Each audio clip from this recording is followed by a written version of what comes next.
Olá, gente, tudo bem? Bem-vindos aí a mais um dos nossos estudos da Palavra de Deus, continuando no livro de Isaías, né? Muito bom estar com vocês novamente reunidos para que a gente possa então meditar naquilo que Deus tem falado para nós, né? Eu vou hoje conversar com vocês um pouquinho, terminar na verdade, né, o capítulo 52, avançar pelo 53 e pelo 54. Aliás, o capítulo 53 do livro de Isaías é um capítulo bem conhecido, muito lido, né? Ele tem uma ênfase muito forte na obra de Jesus em nosso favor e é muito especial poder estudar e falar sobre ele hoje, é algo assim muito bacana. Nós vamos, acho que, sair muito engrandecidos daquilo que Deus tem para falar para nós hoje. Mas antes, vamos orar, pedir a orientação do Espírito Santo para que possamos entender aquilo que Deus tem então a nos revelar. Senhor, obrigado por mais um dia o Senhor permitir que possamos estudar a sua palavra, que possamos ter esse desejo no coração. Nós somos gratos porque isso são bênçãos que o Senhor derrama sobre nós, esse desejo, o seu Espírito em falar aos nossos corações, que o Senhor hoje possa, da mesma forma que tem feito, continuar a falar conosco, que isso possa produzir fruto, que isso possa produzir transformação de mente, para que possamos cada vez mais parecer com o nosso Senhor Jesus Cristo e glorificarmos o teu nome. Nós vivemos aqui como peregrinos, esperando a volta do Senhor, o restabelecimento do seu reino, e estamos nos preparando para isso. E um desses momentos que usamos é esse aqui. Então nós pedimos que o Senhor nos dirija nesta direção e que cada vez mais nós acreditemos nisso, desejemos isso e vivamos por isso.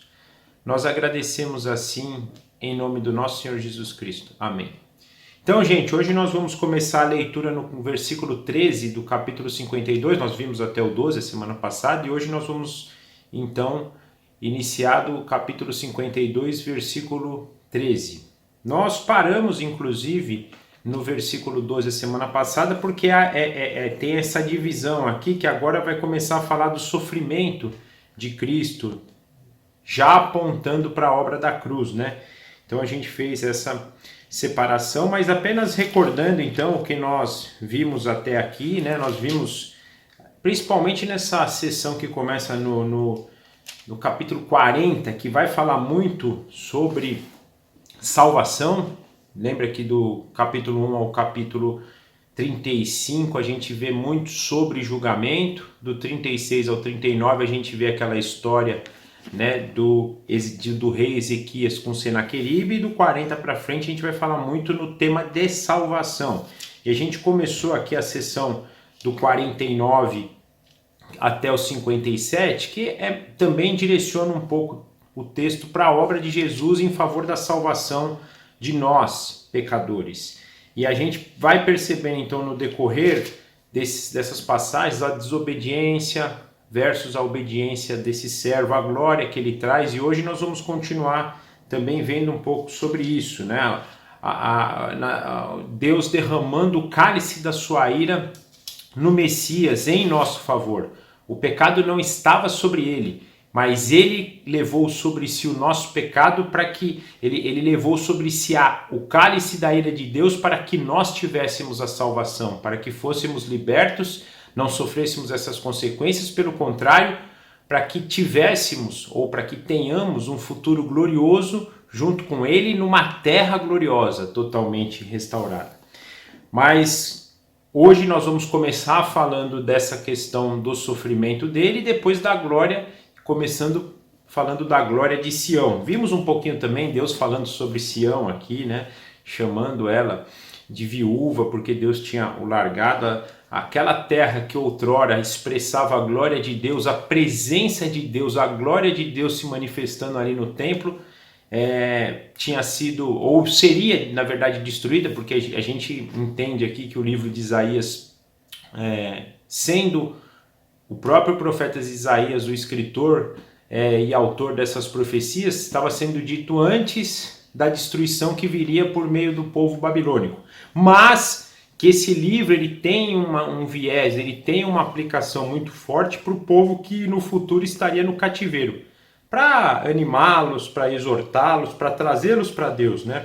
Para que eles entendessem que apesar de Deus estar enviando, na verdade assim, para que eles soubessem que era Deus que estava enviando, né?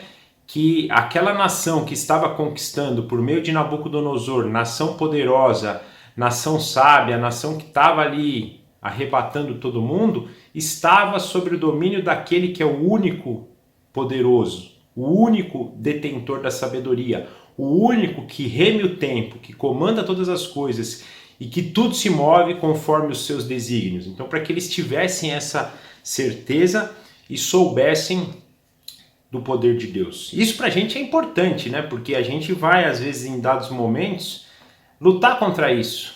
Principalmente nos momentos de adversidade, que a gente tende a crer que estamos sós, que estamos perdidos e esquecemos que hoje somos filhos daquele que tem todo o poder, daquele que tem toda a ciência, daquele que é o único e criador de todas as coisas. Mas então agora lendo a passagem, começando então da passagem do versículo 13 ao versículo 15 do capítulo 52, nós vemos assim: Vejam, o meu servo agirá com sabedoria, será engrandecido, elevado e muitíssimo exaltado. Assim como houve muitos que ficaram pasmados diante dele, sua aparência estava tão desfigurada, que ele se tornou irreconhecível como homem, não parecia um ser humano. De igual modo, ele aspergirá muitas nações, e reis calarão a boca por causa dele, pois aquilo que não lhes foi dito verão, e o que não ouviram compreenderão. Gente, é interessante a gente pensar nos mistérios de Deus, e Deus é o único que tem condições de nos revelar os seus mistérios. E aqui tem algo assim fantástico, né? E pensando de novo no contexto do Messias para a nação de Israel. Era alguém, inclusive na época de Jesus, a gente vai ver muito isso também, era alguém que eles esperavam que viesse com poder, com vista. Eu penso muito até que, vamos imaginar quando Deus escolheu Davi como rei, né? Ele mandou, é a vista que Samuel tinha. Então Samuel vai na casa de Jessé, o pai de Davi, ele vê o primeiro filho de Jessé, o primogênito, uma pessoa esplendorosa, bonita, ele fala, é esse, é o rei de Israel. E Deus vai lá e fala para ele, não é. Vai para o segundo filho, vai para o terceiro filho, vai para o quarto filho. Davi era tão... Davi era o caçula, naturalmente, né, da família dele, de Jessé. Davi era tão, assim, desprezado que o pai dele quase esquece dele, né? Fala, pô, cadê você não tem mais filho? Não, tem, é verdade, tem um filho lá que está pastando as ovelhas. Inclusive, a gente não pode... Aliás, depois eu vou falar de pastor. Pastor de ovelha, na verdade, para a cultura, principalmente daqueles que tinham a cultura egípcia, não para os israelitas, mas para os egípcios, né? Que aí, quando eu falo dos egípcios, eu penso até já para o povo ali do Oriente Médio, não era alguém vistoso, né? Era alguém que tinha uma profissão meio que baixa, né? Então, sabe aquele que está cuidando das ovelhas lá? E aí, quando ele chega, Deus fala para Samuel, é esse. Eu olho para essa passagem, algo assim, nesse sentido, né? Israel esperando alguém estrondoso, alguém vistoso, alguém que fala, nossa, esse cara vai dominar sobre nós e vai nos fazer vencer. Só que isso, aos olhos humanos, aos olhos de Deus, não foi dessa forma, não aprove ser assim. Jesus um dia vai voltar vitorioso, Jesus vai voltar com uma glória tão tremenda que todos os reis da terra, todos os habitantes da terra, quer dizer, todos os poderosos, os não poderosos, aqueles que o receberam e aqueles que não receberam, aqueles que dizem que o conheceram, mas que dizem que não o conheceram, todos eles se dobrarão diante de Cristo. Mas na primeira vinda não era assim, não foi assim, e aqui a profecia já nos mostrava que não seria assim. Ele era alguém que viria com muita sabedoria, elevado, muitíssimo exaltado, porém a sua aparência externa, e aí eu penso aqui nesse contraste interno e externo, o poder interno dele, a sabedoria, o quão ele era exaltado, o quanto ele era elevado, não refletia, principalmente no momento que ele estava indo para a cruz, na sua glória, né? Inclusive a gente já sabe disso, a morte de cruz era uma morte totalmente humilhante, né? Era uma morte para aqueles que passavam por ela, de uma humilhação grande. Então aquela humilhação, alguém que foi espancado, a sua face estava desfigurada. As pessoas pasmaram diante dele. E aí, mesmo aqueles que uma semana antes dele morrer, e a gente já vai saber isso lá nos evangelhos, né? Que disseram Hosana, aí vem o rei, que aclamaram Jesus como rei na entrada dele em Jerusalém. Um tempo depois pediram a crucificação dele e agora estavam pasmados. Olha esse aí, como é que pode, penso eu na cabeça deles, como é que pode esse ser o Messias, né, aquele prometido, ungido, aquele que viria e que vem para reinar sobre tudo e todos, tá assim desfigurado, tá humilhado, tá todo açoitado, todo, né, um sofrimento aqui. E os reis, principalmente, né, naqueles que estavam ali, mas se você fosse contar, depois a gente vai ver na expansão da igreja, isso sendo contado para outros reis, mesmo os reis da época, não, aquele que sofreu isso, que fez, não, né, ele não pode ser o Messias, penso aqui na condição. Porém, e olha que coisa interessante, pois o que não lhes foi dito, verão, e o que não ouviram, compreenderão. Eles não receberam essa revelação de Deus aqui. E o evangelho, e nós vamos ver na passagem seguinte, ele só pode ser revelado pelo poder de Deus. Se Deus não nos revelar, até para a gente vai ser loucura. Até para a gente crer que Jesus é o nosso Salvador, é o nosso Senhor, é loucura. É só a gente pensar no que está no mundo hoje. É só a gente pensar quando a gente vai evangelizar alguém, né, que eles falam, não, você tá maluco, não é assim.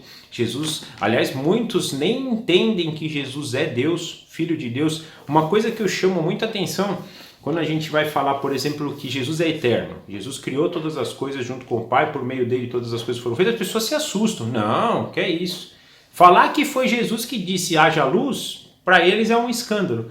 Isso mostrando aqui, né, que muitos não ouviram, muitos não compreenderam, mas mesmo esses que provavelmente nunca viram, provavelmente nunca ouviram, provavelmente nunca creram, se dobrarão, se calarão diante dele, do seu poder, da sua glória, da sua majestade. Isso é maravilhoso.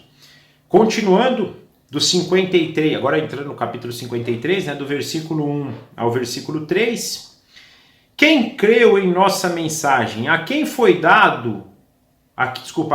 revelado o braço do Senhor? Ele cresceu diante dele como um broto tenro e como uma raiz saída de terra seca. Ele não tinha qualquer beleza ou majestade que nos atraísse. Nada havia em sua aparência para que o desejássemos.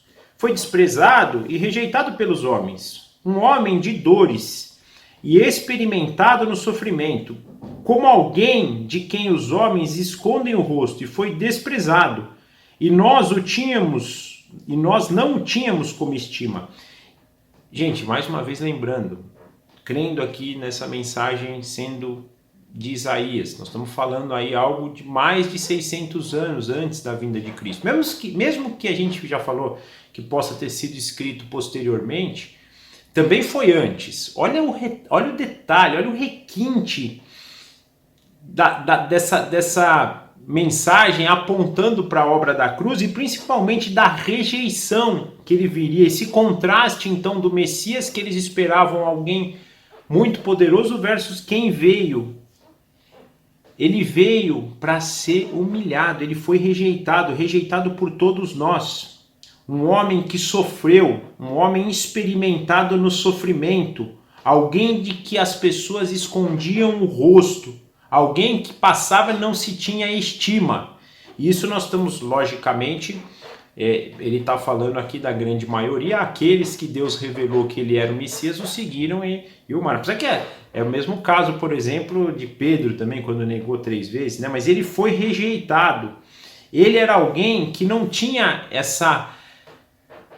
chegava, é o Messias, pela sua aparência. A sua aparência, pelo contrário, era uma aparência totalmente oposta daquela aparência que eles tinham como ideia, que eles imaginavam para o Messias que viria, então, né? Agora, uma coisa interessante nessa passagem, eu vou voltar aqui para o versículo 1, é que ele fala: quem creu em nossa mensagem? A quem foi revelado o braço do Senhor? Então, isso começando por Israel e depois para os gentios, crer na mensagem do Evangelho é algo extremamente impossível. Extremamente não dá, né? Extremamente impossível. É algo impossível se não for por revelação de Deus.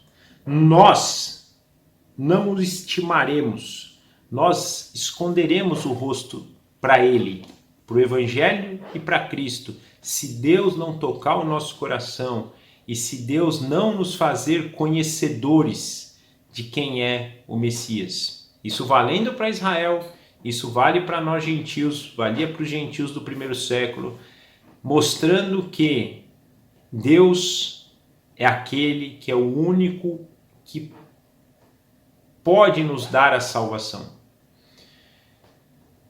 Tem a gente vai ver, por exemplo, isso no livro de Romanos. Mas se é Deus então que dá salvação, não é justo que ele condene os outros homens. Não é isso, porque nós rejeitamos ele. Nós, hoje, se deixarmos o nosso coração decidir, nós vamos decidir por coisas contrárias à vontade de Deus. E isso vai nos tornar culpados, isso vai nos tornar alguém que merece a ira eterna e principalmente o sofrimento. Mas a gente tem a opção, e a soberania de Deus versus a nossa responsabilidade andam paralelas, de a gente ir a esse Deus e pedir: Senhor, se revele para nós. Uma coisa que eu tenho acostumado, né, quando eu tento evangelizar alguém, não é ficar impondo os meus conhecimentos e muito menos falar muita coisa para eles, porque eles não vão crer na mensagem, como essa passagem nos diz. O que eu peço é o seguinte: você acredita um pouquinho em Deus só? Não vou nem aqui mensurar o quanto você acredita em Deus. Você acredita? Então faz o seguinte: vai no teu quarto, não confia no que eu estou te falando, não confia no que as pessoas estão te falando em primeiro momento.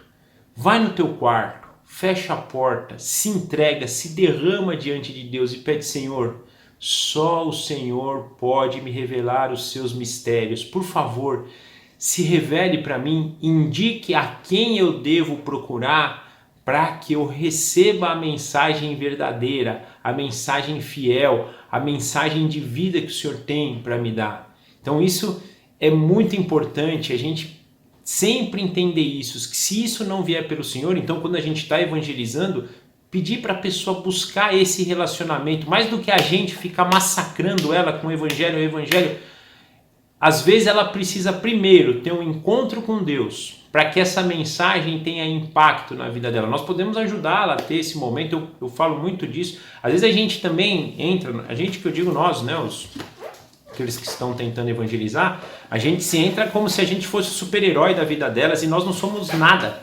Nós somos mensageiros da mensagem, né?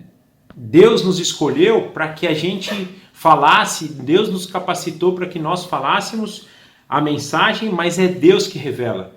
Então, às vezes a gente precisa falar para as pessoas criarem esse momento com Deus. E não a gente achar que nós evangelizamos e por causa de nós as pessoas foram evangelizadas. Não foi Deus que revelou. E se Deus não revelar, não tem jeito. Então, é muito importante isso. Mas voltando então para a obra de Cristo aqui, é mais ou menos isso. É alguém que na sua primeira vinda veio de uma condição totalmente diferente daquilo que esperavam que ele viria. E foi rejeitado, foi humilhado, passou por sofrimento. Agora, tudo isso tem um motivo. Por que ele teve que vir essa primeira vinda desta forma? E veremos o motivo agora então. Do versículo 4 ao versículo 9, que nos diz assim: certamente ele tomou sobre si as nossas enfermidades e sobre si levou as nossas doenças. Contudo, nós o consideramos castigado por Deus atingido e afligido. Mas ele foi traspassado por causa das nossas transgressões, foi esmagado por causa das nossas iniquidades. O castigo que nos trouxe paz estava sobre ele, e pelas suas feridas nós fomos curados. Todos nós, como ovelhas, nos desviamos, cada um de nós se tornou para o seu próprio caminho, e o Senhor fez cair sobre ele a iniquidade de todos nós. Ele foi oprimido e afligido, e contudo não abriu sua boca. Como um cordeiro foi levado para o matadouro, e como uma ovelha diante dos seus tosqueadores, e como uma ovelha que diante dos seus tosqueadores fica calada, ele não abriu sua boca. Com julgamento opressivo ele foi levado. E quem pode falar dos seus descendentes? Pois ele foi eliminado da terra dos viventes. Por causa da transgressão do meu povo, ele foi golpeado. Foi-lhe dado um túmulo com os ímpios e com o rico. Foi-lhe dado um túmulo com os ímpios e com os ricos em sua morte, embora não tivesse cometido nenhuma violência, nem houvesse nenhuma mentira na sua boca. Então aqui um dos mistérios mais maravilhosos de Deus sendo revelado por nós.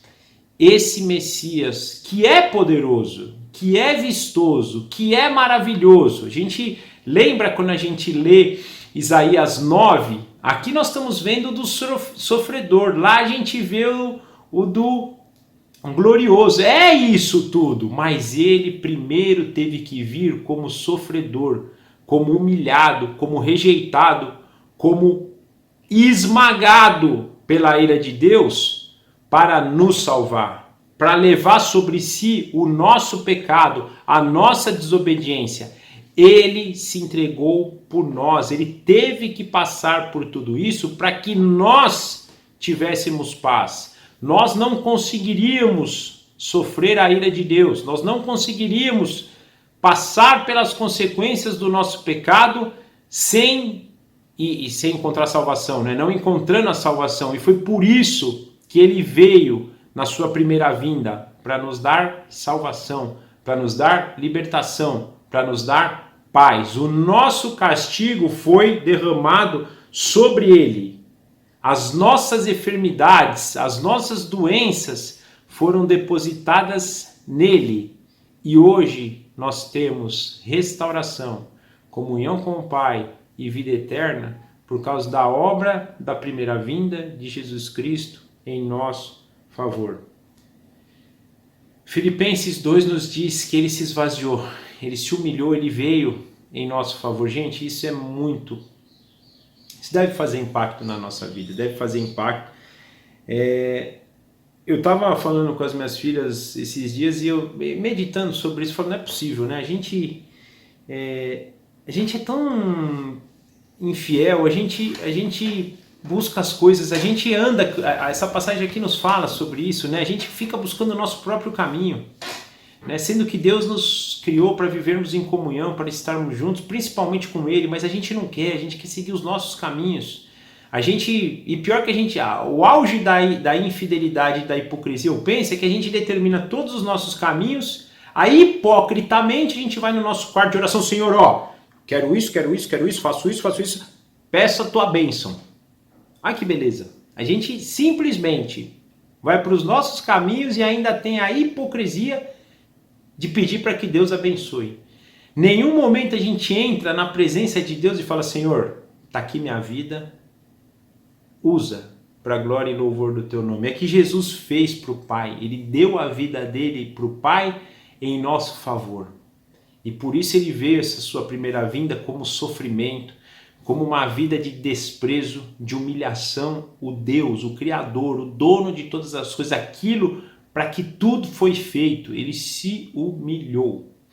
Eu queria fazer aqui uma colocação importante, por exemplo, sobre submissão. As pessoas dizem muito, nós temos que ser submissos a Cristo, a mulher tem que ser submissa ao homem. Dá uma briga isso na igreja, gente. Não, que é isso é machismo, isso é feminismo, isso... Deixa eu falar uma coisa para vocês.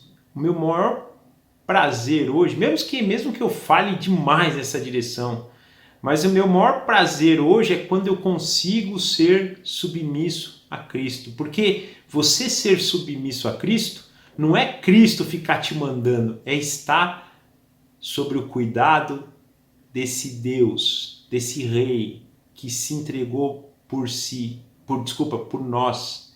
É o Deus que tira a sua roupa, pega uma bacia de água, se humilha para lavar os nossos pés. Não é alguém que fica me mandando, não é alguém que fica exigindo coisas de mim, me humilhando, não. É alguém que, quando eu sou submisso a ele, ele cuida de mim. Ele me faz bem, ele faz para nós bem. E a gente se perdeu nisso. Então, por exemplo, quando a mulher deve ser submissa ao marido, é nessa direção. Não é que o marido vai fazer ela lavar roupa, fazer cozinhar, vai mandar nela, não. A primeira coisa é ser igual a Cristo. É o marido se humilhar e lavar o pé da mulher. É o marido proteger, é o marido dar a vida para a mulher. A mulher e os filhos, a mesma coisa. O marido, o pai e os filhos é a mesma coisa. Isso é um maior exemplo para a gente.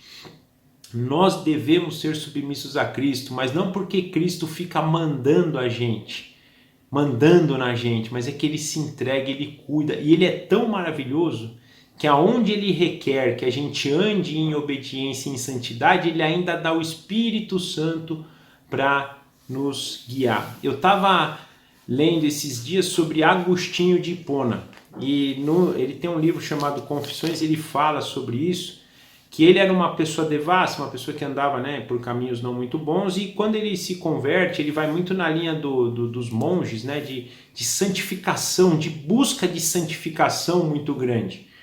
E uma pessoa, não sei se foi um amigo, eu não lembro direito a história, mas que falou, nossa, a sua vida é uma vida de sacrifício, né? Você se sacrifica tanto assim por Cristo. Ele falou, olha, eu não tinha nem percebido que era sacrifício, é um prazer, eu nem percebo isso. Gente, é porque é o Espírito Santo que o guiou nessa direção. Eu tenho um caso na minha vida que é muito nítido. Eu tinha um problema muito sério com bebida. Eu tinha um problema, quando eu entrei na igreja, eu falei, poxa, como é que eu vou parar de tomar cerveja?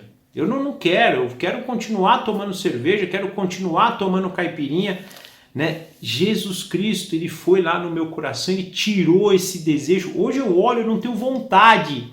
Quem me conhecia antes fala, nossa, cara, como é que é? Pô, toma um negocinho pelo menos. Pô, toma aqui uma cervejinha. E eu não vou entrar se pode, se não pode, não me interessa mais isso. Porque eu olho para aquilo, não faz qualquer diferença. Não porque é nada meu, porque Jesus Cristo, quando eu sou submisso a Ele, Ele põe o Espírito Santo para falar, cara, você tem prazer nisso? Não, porque o meu prazer está em Cristo. Então isso é importante. Eu queria deixar, fiz esse parênteses aqui, na nossa passagem de hoje, só para mostrar aqui o exemplo que Cristo nos dá. Nós hoje estamos debaixo desse que se entregou, desse que se humilhou, desse que veio para levar sobre si as nossas feridas, os nossos pecados, as nossas iniquidades, pecados, as nossas doenças. Ele se entregou por nós. Devemos desejar ser submissos a esse Deus, a esse Senhor, a esse Mestre, ao único Deus, na pessoa do Pai, do Filho e do Espírito Santo, representados aqui pelo servo sofredor, que se entregou em nosso favor. Isso deve ser algo muito impactante e muito importante na nossa vida. Que a gente possa ter sempre esse desejo de caminhar por esses caminhos de santidade por meio da submissão a Cristo, que se entrega, que se entregou e que vai continuar nos alicerçando, nos dirigindo e nos capacitando por o Espírito Santo para andar por esses caminhos. Agora no capítulo do versículo 10 ao versículo 12, nós vemos assim: contudo foi a vontade de Deus esmagá-lo e fazê-lo sofrer. E embora o Senhor tenha feito da vida dele uma oferta pela culpa, ele verá a sua prole e prolongará seus dias, e a vontade do Senhor prosperará na sua mão. Depois do sofrimento de sua alma, ele verá a luz e ficará satisfeito. Pelo seu conhecimento, meu servo justo justificará muitos e levará a iniquidade deles. Por isso eu lhe darei uma porção entre os grandes, e ele dividirá os despojos com os fortes, porquanto ele derramou a sua vida até a morte, e foi contado entre os transgressores, pois ele levou os pecados de muitos e pelos transgressores intercedeu. Gente, agora aqui uma mudança no sentido dele então fala dessa obra de sofrimento, diz que isso foi a vontade de Deus. Então quando Jesus foi entregue na cruz, foi a vontade de Deus. Vontade por quê? Porque Deus estava oferecendo ele como oferta da culpa do pecado nosso. Então, na obra dele, muitos serão salvos. Romanos nos diz que por um homem o pecado entrou no mundo. E por um homem muitos pecados seriam perdoados. Nós hoje temos a salvação por meio de um homem, por meio dessa obra, por meio dessa oferta de culpa que o próprio Deus dá em nosso favor. É Ele que vai nos livrar. E isso tudo, e aí a mensagem do Evangelho é importante, tá, gente? A gente às vezes para aqui na obra de Cristo, na nossa salvação, mas a gente tem que avançar, porque isso vão ter consequências futuras. E a gente passa a ter esperança e viver por essas consequências futuras, e aqui nós percebemos. Depois do sofrimento, ele verá a luz, ficará satisfeito. Pelo seu conhecimento, ele justificará muitos e levará a iniquidades deles. E eles vão ser, eles vão ser, na verdade, a própria herança de Cristo, né? Porque Cristo, por causa disso, ele vai ganhar uma guerra. Eu penso aqui, quando ele fala dividirá despojos, né? E aí vai ter muito essa conotação. Você ia numa cidade, você ganhava ela, você guerreava com ela, você ganhava, você podia você pegava as riquezas dela lá e dividia. Então aqui ele está nessa guerra que, na verdade, a vitória vem por esse sofrimento, por ele levar sobre si a nossa transgressão. Interessante isso, né? Às vezes as pessoas acham que a vitória é a vida. E aqui para Cristo começa primeiro como a morte.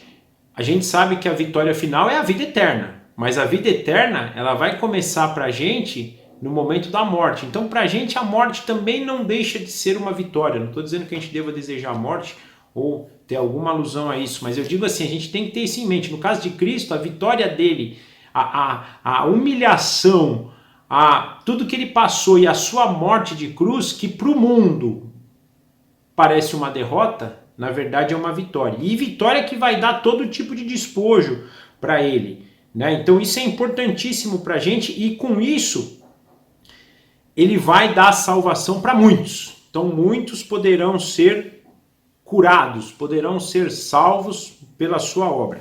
E aqui eu digo dessa transição porque no 54 nós vamos começar a voltar a falar de glória de novo. Ele vai começar falando da glória de Sião, depois vai falar um pouquinho do convite para os gentios e da glória dos gentios também, a salvação para os gentios. Então, essa sua obra de sofrimento lá na cruz vai dar vitória, e essa vitória, que aí eu digo que é a consequência do evangelho, ele vai trazer algo positivo.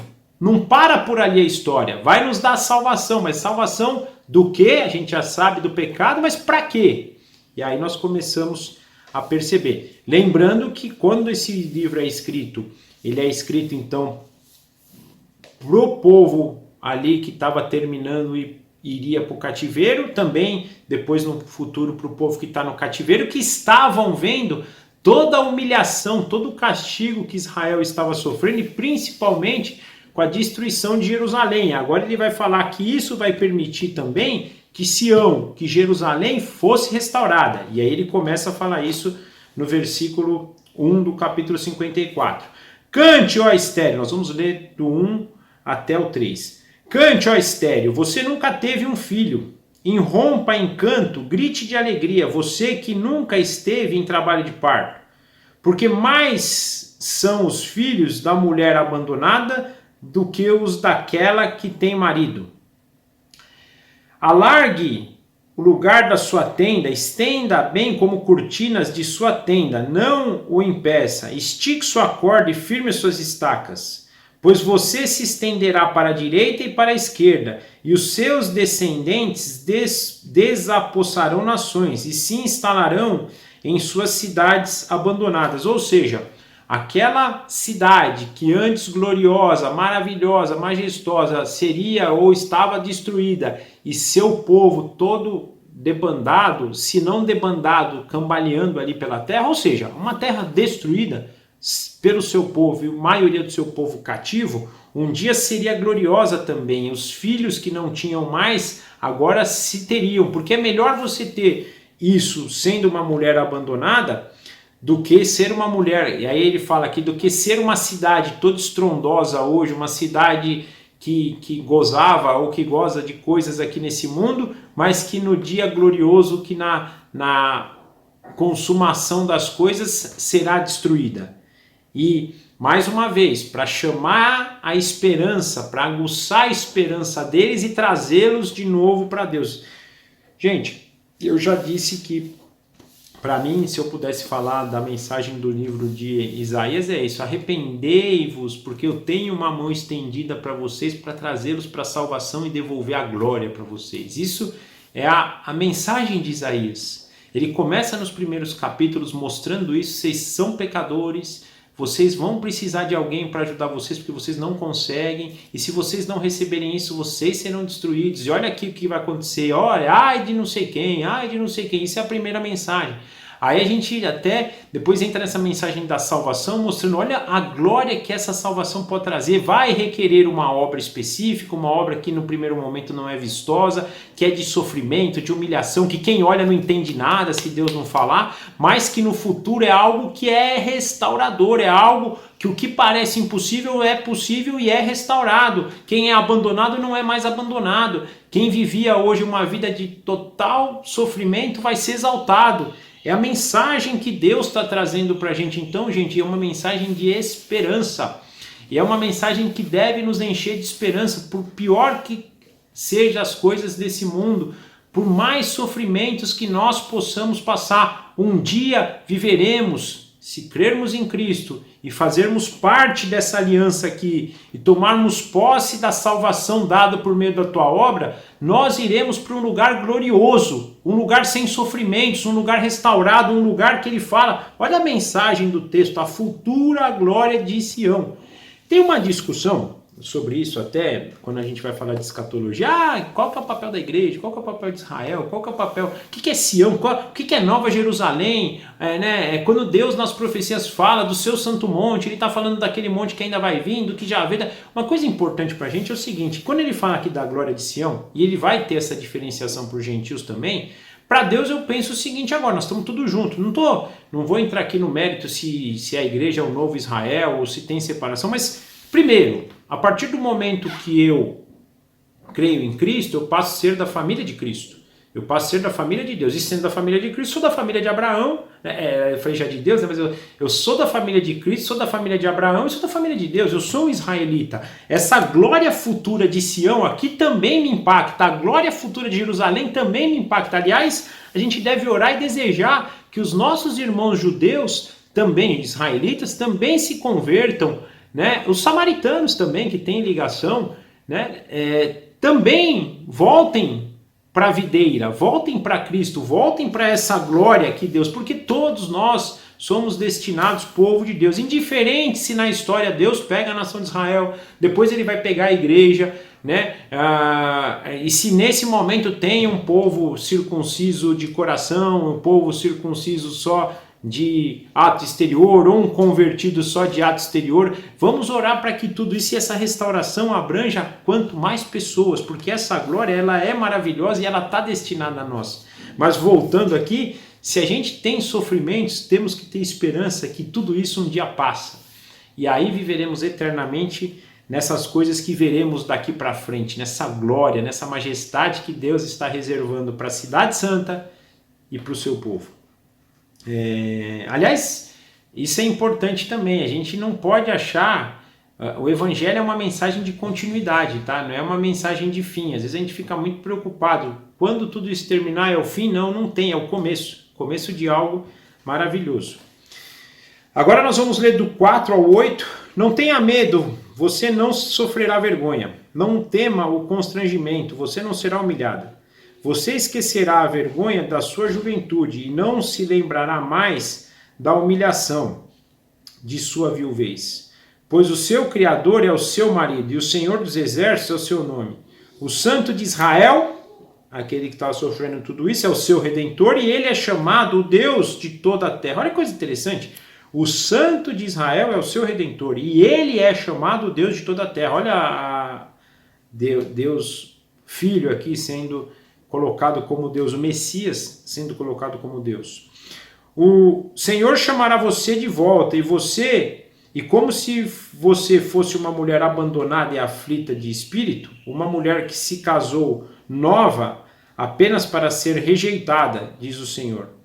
Por um breve instante eu a abandonei, mas com profunda compaixão eu a trarei de volta.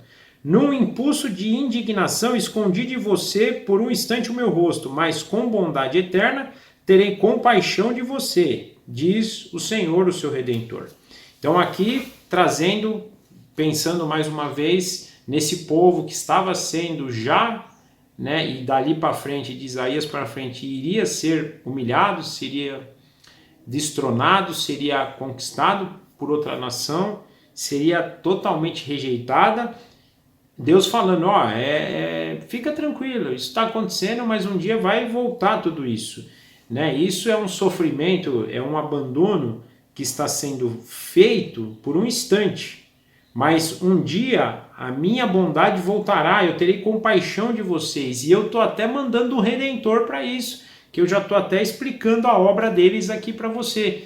Né? Para que você entenda e para que você tenha confiança de que um dia isso vai acontecer. Uma coisa que eu não deixo de falar para vocês, e eu gostaria de citar de novo, é que as profecias têm esse aspecto de nos trazer a certeza do que Deus disse acontecerá. Algumas profecias já foram cumpridas, e isso nos atestam, outras profecias ainda vão acontecer, e nós temos que crer que elas são verdadeiras, porque o que foi dito, por exemplo, no 53, tudo que foi dito de Cristo, a gente vê lá na cruz que aconteceu. Quer dizer, então essa glória que está descrita aqui no 54 vai acontecer também. E essa deve ser a nossa certeza, porque Deus não é homem para mentir. E o que Deus diz, acontece. Se a única pessoa que é certeza que o que diz acontece, essa é Deus. Então tudo isso aqui, esse sofrimento que eles estavam tendo, essa, entre aspas, separação, ele faz esse jogo aqui até nessa passagem, né, do marido abandonando a sua esposa, e é uma esposa que parece assim até estar perdida por ser inexperiente, por ser jovem, e até penso assim, desnorteada, né, sem saber o que está acontecendo, nesse contexto do casamento aqui sendo abandonada, que um dia ela seria novamente colocada no lugar de onde ela nunca deveria ter sido tirada, que é aquele lugar do casamento perfeito, com o seu noivo perfeito. E é engraçado que Cristo também, né, vai usar muito essa conotação de casamento, né, do noivo com a igreja.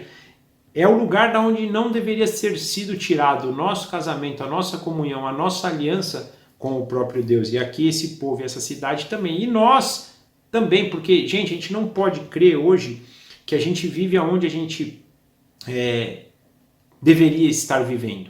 Nós temos que ter uma mente de peregrino, uma mente que esse aqui não é o motivo final para que nós fomos criados. Infelizmente nós estamos passando aqui por causa da queda do homem, pela maldição que isso nos trouxe, mas o que é nosso está reservado naquilo que vai ser restaurado pelo próprio Deus, a nova terra, o novo céu, a nova Jerusalém que vai descer no céu e vai estar aqui conosco, o próprio Deus habitando no meio de nós. Então essa deve ser a nossa esperança, essa é a restauração da glória de Sião, que a gente deve sempre estar alicerçado e esperando. Esse deve ser o nosso desejo, e ele estava falando para esse povo, esperem isso, desejem isso. Esse deve ser o desejo da nossa alma mais do que qualquer coisa. E também um aspecto para a gente não ficar olhando leite derramado, né? Eu vejo muitas pessoas falando, poxa, já estou com X anos lá e perdi isso. Você não perdeu nada, cara. Você vive num lugar que não vai... Tudo que você fez aqui vai ficar aqui. Nada vai para o futuro. Nada dessa glória aqui vai ter relação com aquilo que você fez no sentido de conquistas aqui, né? Isso vai ter relação se você crê ou não no Messias. A tua grande conquista é o seguinte, cara, você creu no Redentor, no Santo de Israel? Ponto. Aí você tá tranquilo. E se não, comece a olhar para trás e crer, porque aí você tá frito se não crer.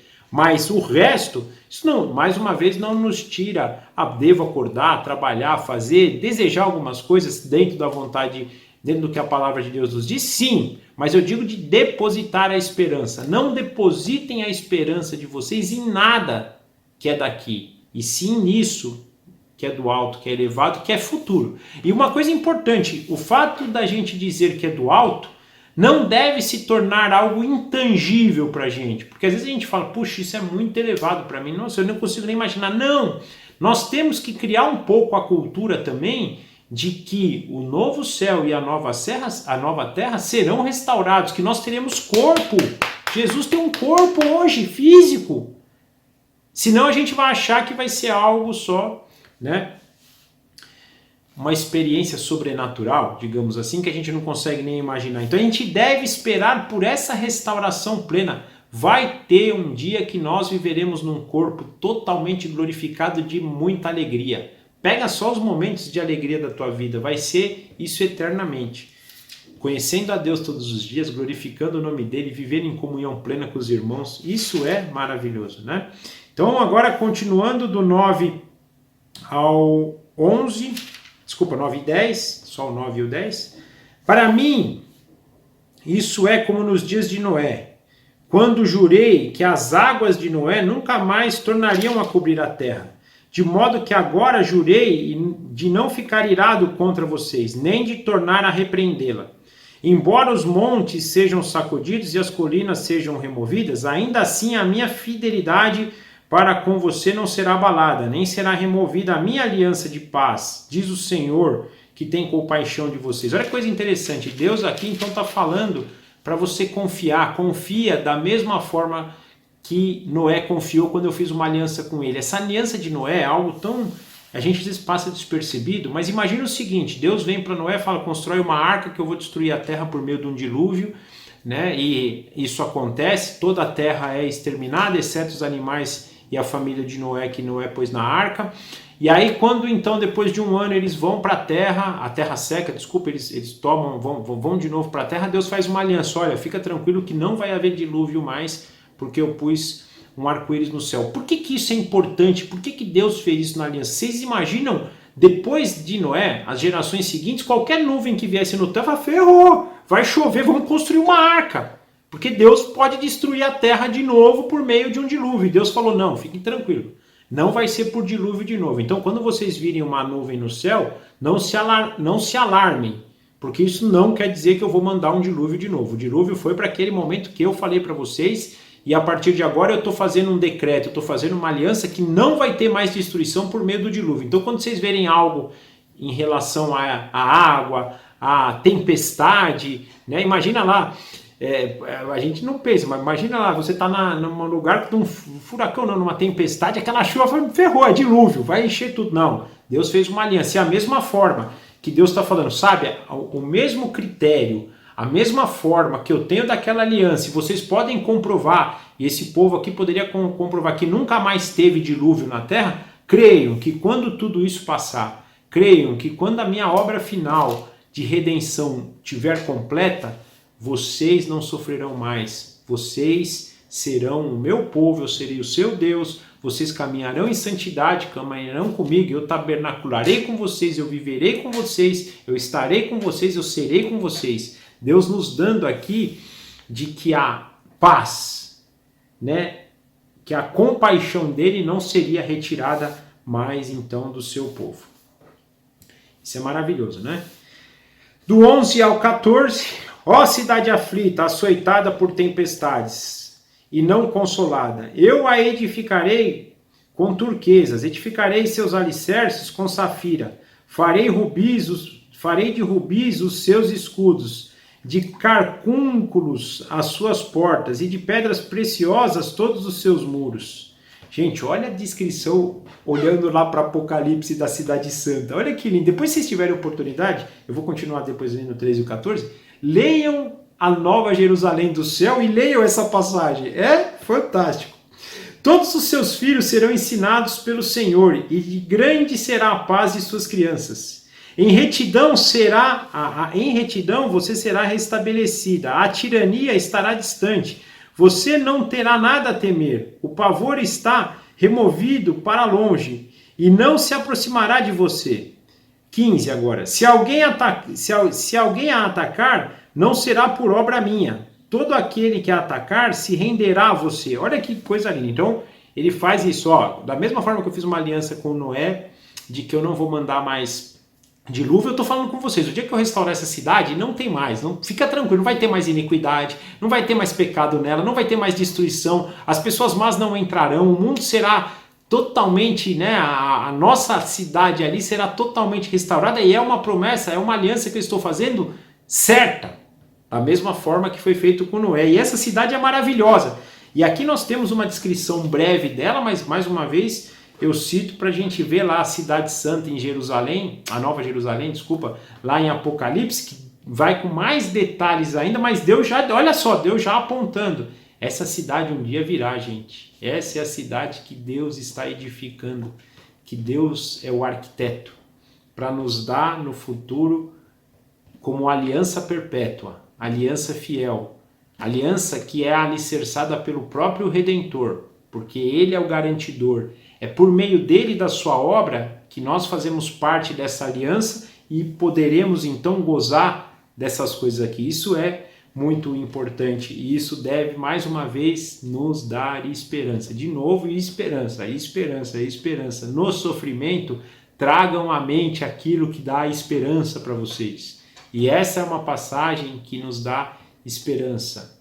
Esperança no Messias, que no seu sofrimento levou sobre si as nossas iniquidades e nos garante hoje, para aqueles que creem no seu nome, ser participantes dessa aliança futura. Isso que eu disse, que o evangelho não pode parar só na morte de Cristo, ele tem que avançar para o final. E o final é isso que a gente está lendo. Mas mais do que cidade santa, mais do que todo esse requinte aqui da cidade, é a presença do próprio Deus nessa cidade. Isso vai ser o próprio, não vai ter mais lua nem sol, porque o próprio Deus vai iluminar a cidade. Isso é o mais lindo, é o mais impactante, é o que a gente deve desejar mais, né? E para finalizar então o capítulo 54, do 16 ao 17, veja, fui eu quem criou o ferreiro, que sopra as brasas até darem chama, e forja uma arma própria para o seu fim. E fui eu quem criou o destruidor para gerar o caos. Nenhuma arma forjada contra você prevalecerá, e você refutará toda a língua que a acusar. Esta é a herança dos servos do Senhor, e esta é a defesa que faço no nome deles, declara o Senhor.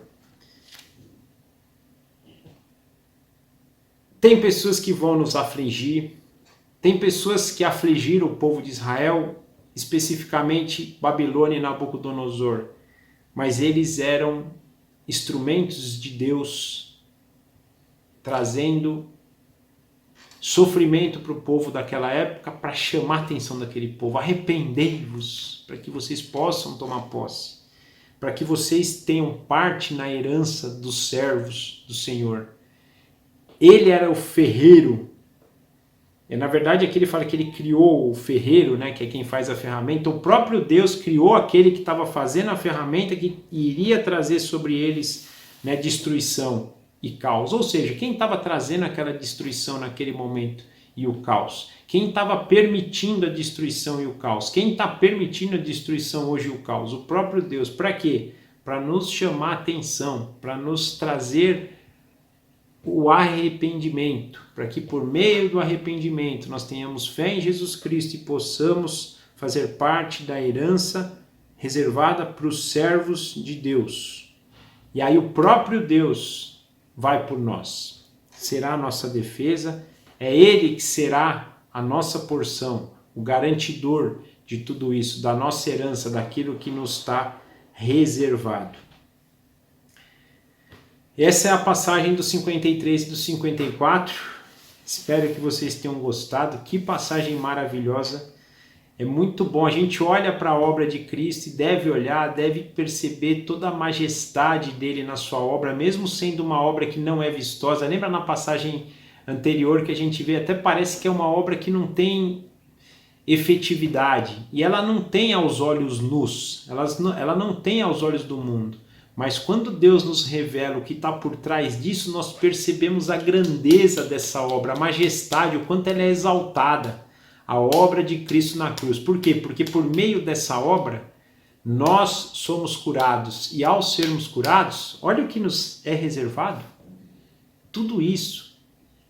Deus nos glorificará para vivermos num lugar glorificado por toda a eternidade. E mais importante, diante da presença dele, ele sendo o nosso Deus e nós sendo o seu povo, ele sendo o nosso marido e nós sendo a sua esposa, ele vivendo conosco todos os dias de nossas vidas por toda a eternidade. Que Deus abra o nosso coração para entender isso, para que a gente possa crer nessa mensagem, para que os mistérios de Deus sejam revelados nas nossas mentes e a nossa esperança esteja cada vez mais alicerçada nisso, amém?